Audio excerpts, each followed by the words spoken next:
jah. Suur aitäh teile. No nii lahe. Mina olen esimest korda elus nii suurt meest näitsa.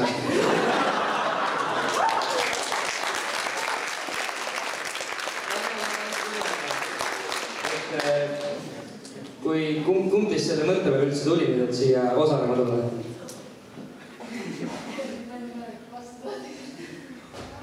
See oli kindlasti Siim, mis seda tegi, jah. Loodate te paremini hakkama saada, kui Siim eelmine aasta taas ei? Ikka kindlasti. Ma hoian teile pöiati, kes taas. Ja kohtunikud, teie kommentaarid.